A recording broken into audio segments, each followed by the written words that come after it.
After 5 straight weeks of going down, the market finally bounced back. Is this the start of a broader recovery or just a temporary bounce? All that and more because it's time for...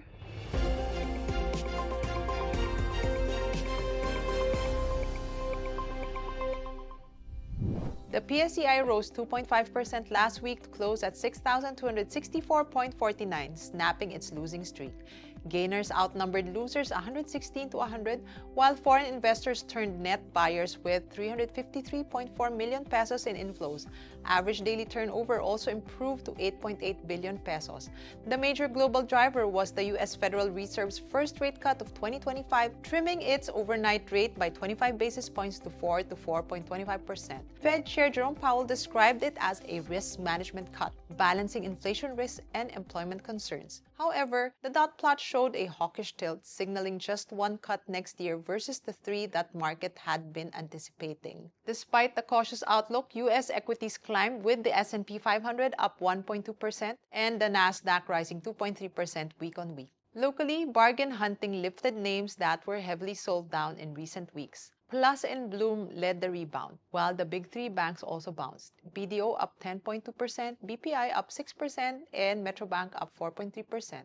Other laggards like Converge, AEV, and ACEN joined the recovery. Gold miners continued their rally as gold reached another record high of $3,685 per ounce. Manila Mining, Lepanto, Apex, and OGP were standout gainers. COL's chief technical analyst Juanes Barredo noted that the PSEi's strong performance last week is encouraging as it broke above its downtrend channel. This may pave the way for a wider rally and more bottom-up trading opportunities.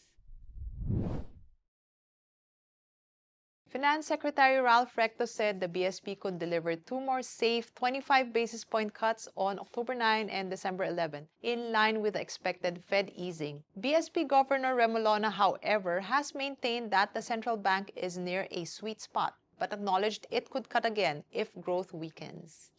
Well, actually, the cuts of the Fed will increase the flexibility of the BSP, because one of the other things that the BSP is looking at right now really is, the interest rate differential with the US. So with the Fed expected to cut rates by another 50 basis points twice, that could actually help increase the flexibility of the BSP to, again, cut rates by the same magnitude, without necessarily leading to the peso depreciating sharply. So I guess as far as the BSP is concerned, they'll be adopting a wait-and-see attitude and see if the economy weakens. Because if it's just going to look at inflation right now, there is room to actually cut rates further. In July, remittances rose 3% year-on-year to $3.18 billion, with both land-based and sea-based workers contributing. Year-to-date inflows reached $19.93 billion, up 3.1% from last year. The U.S. remains a top source at 40%, followed by Singapore and Saudi Arabia. These steady inflows should help support household consumption despite external headwinds. Last September 21, the National Day of Protest also attracted thousands of Filipinos, reigniting discussions on martial law and renewed calls to address corruption scandals such as the flood control scam. While largely political, such events can influence investor sentiment. So I think as far as the September 21 protests are concerned, I think the most important thing to highlight is that it is a peaceful protest. But it shows that, Filipinos really are concerned about corruption. They clearly want the government to address it. I mean, on the short term, this could lead to less government spending. And I think in the past, we discussed how less government spending could hurt economic growth. But I think over the long term, it is beneficial because this would mean that all government spending will be done efficiently and on areas that are really necessary. So over the long term, I think it is a positive. I think investors shouldn't be worried that, something really bad will happen. So I think that's pretty good. Beyond bargain hunting, Plus surged after confirming it will launch its Brazil operations this week through its Game Plus platform, offering more than 150 games. This marks its first overseas expansion. Plus also said it continues to evaluate acquisitions, with speculation around a potential purchase of City of Dreams. While Brazil is a fast-growing market and offers diversification for DigiPlus, success is not guaranteed because it's a highly competitive market, which is also facing tighter regulations. Meanwhile, a shift into brick-and-mortar casinos may not be too appealing to investors given their weak performance recently, not only due to the strong performance of online gaming operators which are grabbing market share, but also due to the drop in VIP gaming volumes. The drop in the VIP gaming volumes has more to do with the exit of Pogos and a lot of junket operators actually reducing their business here in the country. Not really so much to do with political situation. But yeah, it's more of that. We're, in some ways, we're also affected by global economic weakness. So we know, for example, tourism numbers have actually gone down instead of gone up this year. So that's one of the reasons why the VIP volumes are being negatively affected. Next, we have Ayala Corporation, which extended its buyback program to include shares of listed subsidiaries Ayala Land Globe, BPI, and ACEN. Out of its 20 billion pesos approved budget, 12 billion pesos remains unused. This move is value accretive and signals confidence in its subsidiaries, many of which trade at attractive valuations.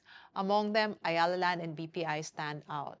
We like Ayala Land because its residential business benefits from falling interest rates, and strong commercial lot sales help offset the weakness of residential sales.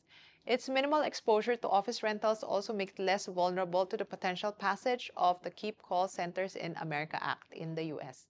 Meanwhile, we like BPI for its superior profitability among listed banks and resilience to falling interest rates as evidenced by its increasing net interest margins. Third is CREC, which energized its 10 billion peso Batangas solar farm with battery storage, marking its first large-scale solar plus storage project. This facility supports 24/7 renewable power dispatch and helps CREC move towards its 1 gigawatt renewable capacity goal by year-end.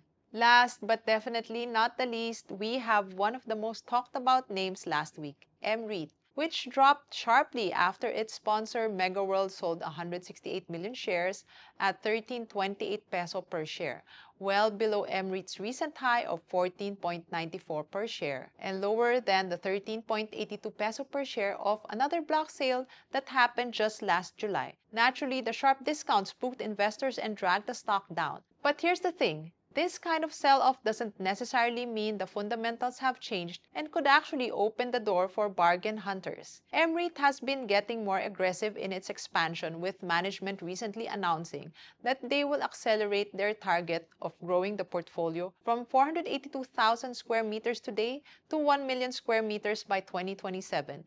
3 years ahead of schedule. So the block sale actually helps enable this growth. With MREIT's free float now up to 42.3% from 37.8%, it paves the way for more asset injections. And based on our estimates, MegaWorld can inject around 14.4 billion pesos worth of assets into the REIT. This means that by the end of 2025, MREIT will most likely be able to increase its gross leasable area by 24.5% to 600,000 square meters. These asset injections are also expected to be dividend accretive, which means they'll help lift dividend per share, which is favorable for investors. Lastly, let's talk about dividend yields.